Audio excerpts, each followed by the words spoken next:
네, 그럼 박상진 변호사와 함께 자세한 얘기 나눠보겠습니다. 변호사님 안녕하세요. 안녕하십니까. 네, 지금 수사 상황이요. 사실 이게 모든 게 처음 겪어보는 거다 보니까 궁금한 게 너무 많거든요. 그러니까 이게 지금 뭐 수사기관이 세 곳에서 이렇게 막 경쟁하는 것도 처음이고, 네. 이게 대통령실 앞에서 이렇게 압수수색으로 대치하고 뭐 이런 일이 벌어지는 것도 참 이렇게 생소한데, 사실 변호사님은 또 서울중앙지검에서도 오래 계셨고, 또 차장검사도 하셨고 하니까 저희의 궁금증을 다 풀어주실 것 같습니다.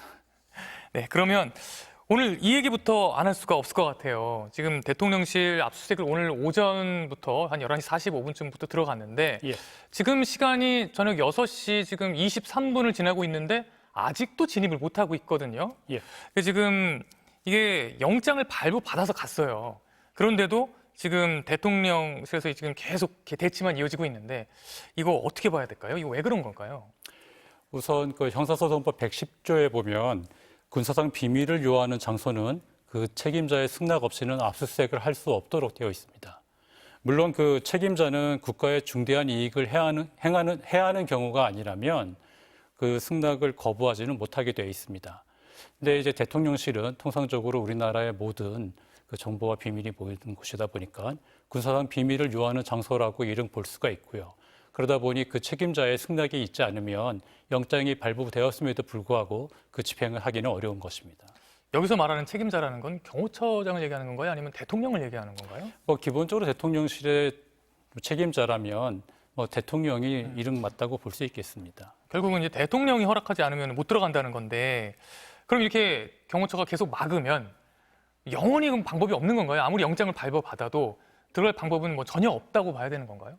사실 이런 예는 이제 지난번 그 박근혜 정부 국정농단 특검 때에도 똑같이 벌어진 적이 있었습니다. 그 당시에 이제 특검에서 청와대에 압수수색을 영장을 받아서 집행을 하려 했지만 그 당시에도 역시 그 난항을 겪었던 사실이 있습니다. 그때도 결국에는 이제 청와대에 그 협의를 통해서 이제 임의 제출을 받는 형식으로 했거든요. 이번에도 그런 식으로 해법을 찾을 수밖에 없지 않나 싶은 생각은 있습니다.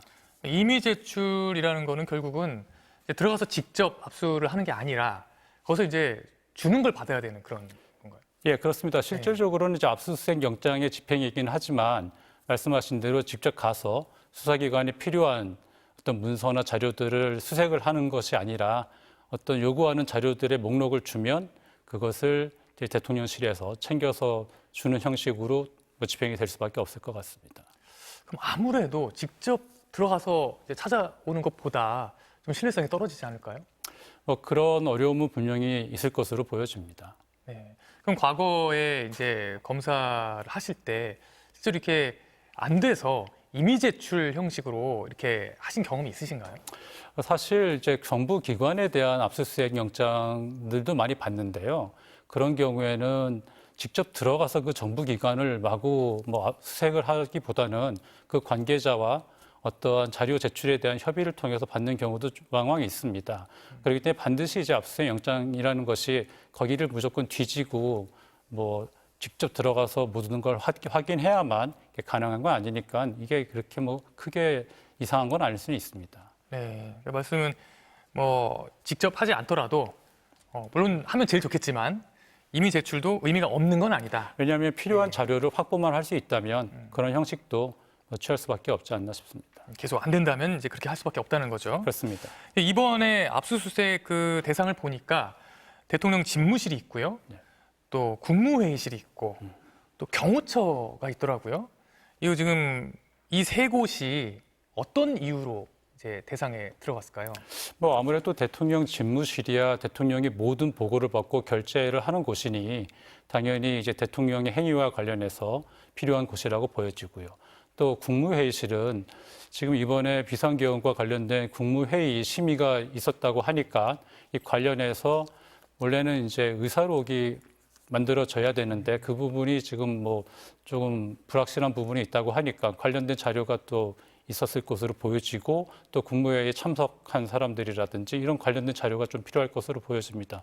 또 뭐 경호처도 역시 일반적으로 뭐 대통령의 직무집행과 관련해서 어떠한 지위가 있었는지 특히 이건 비상계엄과 관련해서는 대통령의 출입과 관련돼서 뭐 어디 국방부로 이동을 했다든지 또 어떤 곳에 어떤 시설을 방문했다든지 이런 것들과 관련한 자료가 충분히 있을 수 있기 때문에 다 필요성이 있는 곳이라고 볼 수도 있겠습니다. 아, 그러니까 이 경호처를 압수수색 대상으로 삼는다는 건 사실 경호 자체라기보다는 이 경호를 통해서 대통령이 어떻게 움직였는지. 그렇죠. 대통령의 동선은 경호처가 가장 잘 알고 관장하고 있는 것이니까 그 부분에 있어서 좀 필요성을 있다고 생각한 게 아닌가 싶습니다. 아, 그렇겠네요. 실제로 이제 그 대통령이 당시 비상계엄을 일으켰던 그 상황에서 어디로 어떻게 움직였다 이런 게 지금 계속 나오고 있잖아요. 그렇습니다. 그러니까 그것을 이제 증언은 있는데 그거를 정말 확인할 수 있는 그 근거 자료가 될 수 있겠네요. 이 경호처가. 그렇습니다. 객관적인 자료가 필요할 것 같습니다. 예. 국무회의실 같은 경우도 지금 말씀을 하셨는데 이제 국무회의 같은 경우는 지금 제대로 된 의사록이 없었던 걸로 그때 지금 이제 비상계엄을 이제 의결할 때요. 그렇게 지금 알려져 있는데 말씀하신 대로 이제 실제 들어가서 자료를 찾다 보면 꼭 정식 의사록이 아니다 하더라도 어떤 근거 자료가 있을 수 있다 이 말씀. 예, 뭐 정확하게 어떤 자료가 있을지는 모르겠습니다만 일단 뭐 참석자 명단도 있을 것이고 또한 뭐 의사록을 만들기 위한 기초 자료들이 존재할 수 있기 때문에 그런 자료들은 좀 찾아볼 필요가 있을 것 같습니다. 네. 근데 말씀을 들을수록 압수수색을 직접 해야 더 이게 자료를 얻을 수 있을 것 같은 그런 느낌이 들기는 하네요. 예, 맞습니다. 사실은 뭐 직접적인 압수수색이 이루어지면 제일 좋겠습니다만 그리고 게다가 이것이 무슨 국가의 중대한 이익을 해야 하는 것도 아님에도 불구하고 뭐 무조건 이렇게 거부할 수 있는지는 모르겠습니다만 또 지금 현직 대통령이 현재 있기 때문에 그런 부분도 좀 감안해야 되지 않나 싶습니다. 근데 이게 지금은 이번엔 압수수색이지만 사실은 더 큰 관심은 사실은 정말 이 현직 대통령이 체포가 되느냐 지금 이거잖아요. 그러니까 지금 이제 내란범인데 왜 아직도 체포하지 않고 있느냐 이런 얘기도 지금 계속해서 지금 비판이 나오고 있는데 그럼 지금 이렇게 압수수색조차 사실 경호처가 막으니까 못 하는데 사실 긴급 체포라든가 또 뭐 영장을 발부받고 가서 체포를 하든 이런 것들은 가능한 건가요, 그러면? 뭐 일반적으로 지금 내란죄에 있어서 대통령에 대해서 수사를 할 수 있고 이미 벌어지고 있고 또 관련해서는 당연히 똑같은 피의자로서 취급받아야 되기 때문에 뭐 가능할 수 있겠습니다. 다만 현직 대통령에 대해서 지금 긴급성이 요하는지 또 체포영장의 필요성이 충족되는지에 대해서는 좀 검토가 필요한 사항으로 보입니다. 실제로 이제 긴급 체포를 나섰어요. 그리고 혹은 이번처럼 영장을 발부받아서 체포하러 갔어요. 근데 이번처럼 경호처가 막는다면 그때는 어떻게 되는 거죠? 뭐 체포영장이 발부될 수도 있고 또 나아가서 이제 사전영장이라고 해서 뭐 조사 이후에 이제 구속영장을 발부받아가지고 집행을 할 수도 있겠습니다. 네. 구속영장을 집행을 하기 위해서는 결국엔 신병의 확보가 필요한데 경호처가 만약에 경호를 이유로 해서 그것을 저지한다면 이것은 명백한 그 공무집행 방해 혐의가 될 수 있습니다. 그래서 그 부분은 경호실에서 대통령의 경호를 앞세운다든지 뭐 다른 이유로 앞세워서 영장 집행을 방해하는 것을 감행하지 않을 것으로 보입니다. 아, 그러니까 결국 이 지금 압수수색 영장하고는 또 성격이 다른 거네요. 네, 아까 말씀드린 바와 같이 압수수색은 형사소송법 110조에 명백한 근거 규정이 있어서 이를 할 수 없는, 이를 거부할 수 있는 근거가 있습니다. 하지만 이 체포 구속과 관련해서는 그런 규정이 있지는 않거든요. 아, 그렇군요. 아, 그게 되게 중요하네요. 네, 그렇습니다. 그러니까 그 체포나 구속영장 같은 경우에는 명확히 거부할 수 있는 권한이 없기 때문에 만약에 그것을 거부했을 경우에는 네, 공무집행 방해가 될 수 있다. 네. 그럼 결국 그런 일이 벌어진다면 체포하러 갔는데 그런 일이 벌어진다면 거기서 맡고 있는 그런 경호처 관계자들도 결국 다 이제 공무집행 방해 혐의를 받을 수 있습니다. 아, 그렇군요. 그래서 변호사님이 보시기에는 실제 그런 일이 벌어진다면 경호처가 끝까지 맡기가 쉽지 않다. 예, 협의를 통해서 예. 경호의 최소한의 범위를 해하지 않는 범위에서라면 당연히 협조가 이루어져야 된다고 생각합니다. 그리고 그렇게 진행이 되지 않을까 예상하고 있습니다. 근데 결국은 이제 그런 일이 벌어지려면 결국 이제 체포에 나서는 상황이 진짜 벌어져야 또 그런 일이 벌어지는 건데 사실 지금 이제 수사기관들끼리 계속 경쟁이 벌어지고 있고 사실 일각에서는 이제 각 기관들이 뭐 경찰, 검찰, 공수처 다 이제 서로 지금 뭐 대통령 신병을 확보하려고 기관의 명운을 걸고 싸우고 있다 이런 얘기까지 나오고 있는데 실제로 이렇게 체포에 나서는 상황이 벌어질 수 있을까요? 지금 수사 진행 상황은 말씀하신 바와 같이 각 조직이 또 각 기관이 상당히 속도를 내고 있는 것은 맞습니다. 하지만 이제서 겨우 이제 국방부 장관이었던 김용현 씨를 이제 구속한 상황에서 많은 이제 앞으로 이제 수사할 사항이 많이 있습니다. 그래서 무조건 당장 대통령의 신병과 관련된 것을 이렇게 성급하게 진행할 부분은 아니라고 보고 있습니다. 그러니까 결국은 이제 대통령 신병을 확보를 하기 위해선 그 전에 좀 더 준비가 필요하다는 말씀입니다. 그렇습니다. 네. 지금 내란죄에 있어서 이번에 전 국방부 장관은 이제 중요임무 종사, 내란죄의 중요임무 종사죄로 지금 혐의가 어느 정도 소명이 돼서 구속영장이 발부된 상황인데요. 대통령의 경우에는 지금 형법상으로는 내란죄의 이제 우두머리입니다. 예전에는 이제 수괴죄라는 용어를 썼습니다만 지금 법상 우두머리라고 되어 있는데 내란죄의 가장 이제 정점에 있는 사람인데 거기에 대해서 만약에 지금 말씀하신 것처럼 신병을 검토하는 단계라면 하기 위해서라면 훨씬 더 많은 기초적인 수사가 이루어져야 된다고 봅니다. 네.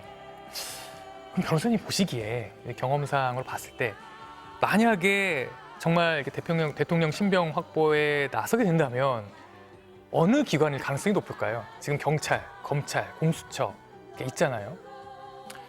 지금 사실 이게 상당히 초유의 사태이기 때문에 지금 아까 말씀하신 대로 각 기관이 이렇게 경쟁하듯이 나서고 있는 것 자체도 상당히 초유의 사태입니다. 사실은 합동 수사를 벌여본 적들은 많이 있지만 이렇게 각계약진식으로 이루어지는 경우는 사실 없는데, 그러니까 지금 수사를 위해서도 지금 어느 기관은 신병을 확보하고 어느 기관은 압수수색에 나서고 어느 기관은 출국 정지도 하고 또는 사후 영장이 들어가 있는데 사전 영장을 또 청구하는 등 지금 상당히 이게 엇박자가 나고 있는 상황 아니겠습니까? 이게 국민의 매우 중대한 관심사인 만큼 각 기관이 자신들의 그 기관의 명운을 걸 문제가 아니라 국민을 위해서 어떻게 하면 효율적으로 수사를 할 것인가를 결정해야 된다고 보고, 그러기 위해서는 지금 특검법안이 나와 있습니다만 특검 이전이라도 합동수사본부 형태의 수사협의체라도 꾸려야 되는 것이 아닌가 싶습니다. 네, 지금 변호사님 말씀하신 바로 그게 조금 전에 속보가 떴어요. 제가 지금 한 10분 전에 말씀을 드렸는데 지금 비상계엄 공조수사본부를 출범시키기로 했다. 이렇게 지금 속보가 떴거든요. 그래서 지금 이 출범 속보가 지금 방금 전에 전해져가지고 아주 자세한 내용까지는 지금은 파악은 안 되고 있는데요. 일단 나온 얘기는 경찰, 공수처, 국방부의 조사본부가 참여하기로 했다. 합동으로 한다. 이렇게 얘기를 했거든요. 근데 여기도 검찰은 또 없더라고요. 지금 제가 자세히는 모르겠는데 지금 일단 속보에 했던 거 보면 이 세 기관만 나오고 검찰은 안 나와서 지금 어떻게 된 건가 지금 궁금하긴 한데 이게 어떻게 된 걸까요? 앵커께서 말씀하신 바를 그냥 그대로 듣자면 사실 검찰이 빠진 부분은 상당히 의아스러운 상황입니다. 전 국방부 장관의 신병을 확보한 구속영장을 발부받은 검찰이 지금 수사 공조에서 빠진다고 하면 앞으로 어떻게 수사를 이어갈 것인지. 사실 지금 국방부 장관은 내란죄 중에서 지휘자에 속한다고 볼 수도 있거든요. 그런데 거기에 대해서 수사를 하고 있는 검찰을 제외하고 효율적인 수사가 이루어질 것인지 상당히 의문이 있습니다. 그 경위가 어떻게 됐는지는 앞으로 더 확인이 돼야 되겠지만 지금 방금 말씀드린 대로 국민의 열망에 따른 효율적인 수사를 위해서는 조금 의아스러운 대목이 아닌가 싶습니다. 네, 지금 워낙 방금 전 들어온 속보라서 지금 정말 검찰이 빠진 건지 빠졌다면 경위는 뭔지 그거는 좀 더 이제 알아봐야 될 것 같습니다. 또 한 가지 첨언드리면 지금 결국에는 경찰이든 국방부든 영장 청구를 하려면 영장을 검찰에 신청을 해서 검찰이 법원에 영장을 청구해야 되는 상황이거든요. 그런데 그 영장 청구권이 있는 검찰을 배제하고서 수사가 신속하고 효율적으로 이루어질 수 있을 것인가 상당히 의문입니다.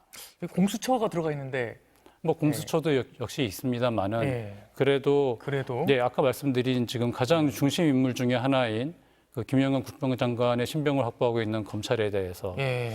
앞으로 어떻게 협조를 그럼 하겠다라는 것인지 예. 뭐 경과를 앞으로도 지켜봐야 될 것 같습니다.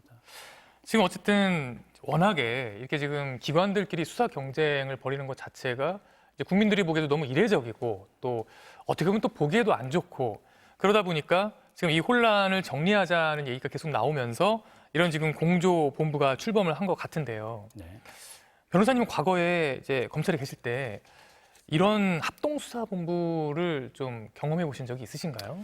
제가 직접 어떤 합동수사본부는 이제 경험해 보지는 않았습니다. 하지만 이제 저희가 이제 특수수사를 많이 했었었는데 그럴 때는 각 기관에 사람들을 파견을 받습니다. 세무서라든지 경찰이라든지 그래서 여러 기관들이 동시에 수사를 많이 하고요. 합동수사본부 형태가 그렇게 드문 것은 아닙니다. 가장 근래에는 2018년도에 계엄문건 합동수사본부가 설치가 돼서 수사가 이루어진 적이 있었고요. 그 사이에 그 전에도 병역비리라든지 군납비리라든지 여러 중대한 그 사건에 대해서 국가기관이 협동을 해야 될 때는 뭐 검찰, 군, 감사원 이 다양한 기관들이 합동수사본부를 설치해서 효율적으로 수사를 진행한 바가 있습니다. 그럼 이렇게 합동수사본부가 차려지면 그런 수사의 키를 잡는 그런 기관이 혹시 그 중에 있나요? 아니면 정말 그냥 똑같이 하는 건가요? 아무래도 형사소송법이 개정되기 이전에는 검찰이 모든 수사의 주재자였기 때문에 그때 대부분은 검찰이 수사의 정점에서 지휘를 했었습니다.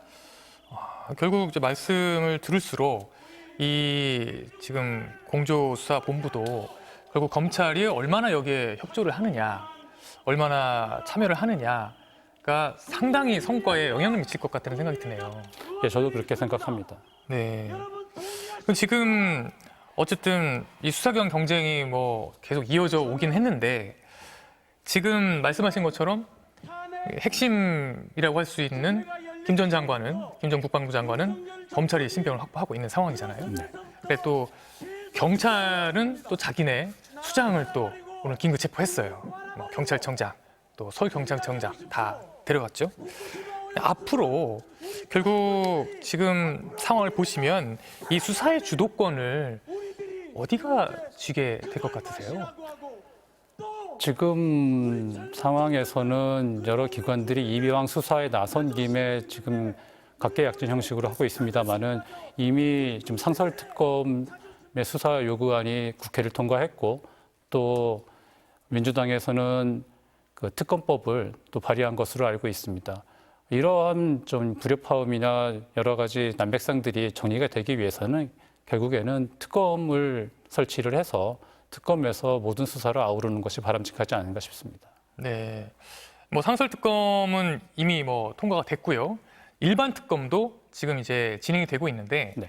상설특검 같은 경우에는 말씀을 들어보니까 빠르면 한 달 안에도 출범을 할 수 있다고 하더라고요. 이게 빨리빨리 진행을 하면. 근데 또 그런 얘기도 있어요. 이게 사안은 중대하지만 이 혐의는 또 복잡하지가 않고 또 어떻게 보면 이 내란 사태가 전 국민에게 거의 생중계되듯 했잖아요. 그러다 보니까 이걸 복잡하게 알아봐야 하는 상황은 또 아니고 또 주모자가 누군지도 너무 뻔하게 지금 나와 있고 또 참여자들의 증언도 다 지금 뭐 나오고 있는 상황이고 이래서 사실 수사가 그렇게 길게 걸리지는 않을 거다. 그래서 어쩌면 상설특검이나 특검이 출범하기 전에도 결론이 나올 수 있는 사안이다. 이런 얘기도 있는데 보시기에 어떠신가요? 지금 그 대통령을 정점으로 하는 이 비상계엄과 관련된 혐의는 지금 말씀하신 대로 이른 혐의가 뚜렷해 보이고 또 많은 사람들의 진술을 통해서 증거가 상당히 확보된 것으로 보입니다만 그것은 뭐 언론에 대한 입장문 발표라든지 또 국회에서의 증언이라든지 이런 형식으로 좀 되어 있는 것일 뿐 수사기관에서의 진술 형태로 모두가 확보된 것은 아닙니다. 그리고 결국에 사법 처리를 하기 위해서는 증거의 형태로 이것이 만들어져야 되는데 지금 여러 기관들이 열심히 하고 있습니다만 상당히 많은 그 기관과 또 군대에서도 여러 사령부가 여기에 참여한 곳이 사안이기 때문에 그것들을 다 조사를 제대로 하기 위해서는 시일이 그렇게 금방 해결될 문제는 아닙니다. 짧은 시간에 하기는 어려운 상황이다. 그렇습니다. 특히 지금 계속해서 말씀하시는 대통령에 대해서 내란의 가장 정점에, 내란죄 혐의에 가장 정점에 있는 사람을 결국에는 가장 마지막에 이제 사법 처리를 해야 될 것으로 보이는데요. 그러기 위해서는 그러한 대통령의 어떠한 지시가 있었으면 지시, 또 어떤 행위가 있었으면 그런 행위들이 이 비상계엄을 통해서 또는 비상계엄의 집행을 통해서 어떻게 많은 것들이 이제 실현되는 것인가, 이런 것들이 다 확보가 되지 않으면 그 충분한 증거가 확보됐다고 보기는 어렵습니다. 네. 지금 앞으로 이제 말씀하신 것처럼 대통령, 심지어 현직 대통령에 대한 수사를 진행하고 있는데 결국 이 대통령의 혐의를 입증하기 위해서 결국 가장 난관이 될 부분은 뭐라고 생각을 하시나요? 일단 방금 말씀드린 대로 이제 구체적인 실행 행위를 했던 곳들에서 적극적인 이제 수사 협조가 이루어진다면 이제 그런 행위들의 최종점에 있는 대통령을 결국 조사를 해야 됩니다. 결국엔 피의자 신문을 해야 되는 상황이 올 수밖에 없는데 결국 아까 앵커께서 말씀하신 대로 이제 대통령을 조사한다고 하면 소환 조사를 뭐 하겠다고 이제 어떤 기관이든지 통보를 하고 또 요구를 할 수 있을 것입니다. 근데 이제 대통령을 조사하는 문제는 역시 또 이 대통령 경호와 관련해서 대통령실에서의 어떤 입장이 있을 수 있기 때문에 그런 부분에 조금 협의와 또 조율이 필요하다고 생각되고 그런 과정에서 조금 난항이 있지 않을까 싶은 생각이 있습니다. 결국은 이 내란 혐의의 우두머리라고 할 수 있는 대통령을 직접 소환 조사하지 않는 한은 이 실체가 완전히 밝혀지기는 어렵다. 예, 그렇습니다. 왜냐하면 그 지시를 받은 사람들의 진술은 있을 수 있지만 그 실제로 그런 지시가 있었는지 또 어떠한 경위로 그런 지시를 하였는지 이런 부분이 상당히 중요합니다. 왜냐하면 내란죄에 있어서는 국헌분란의 목적이라는 것이 필요합니다. 물론 지금 지금 여러 가지 논의가 되는 대로 실제로 비상계엄을 통해서 많은 지금 헌법기관이라든지 어떤 국가의 기능이 상당히 문제가 되었던 사실이 있기 때문에 이른 그걸 추정해 볼 수는 있지만 이 목적에 대해서는 당사자에 대해서 조사를 해야 할 수밖에 없습니다. 사실 이번 내란이 이제 일반 국민이 보기에 어떤 정당한 목적을 갖고 있었다라고 보기는 상당히 어렵잖아요. 그럼에도 어쨌든 대통령 당사자가 본인이 한 그 목적이 무엇인지 그것에 대해서는 대통령의 말을 직접 들어봐야 한다는 말씀이신 거죠.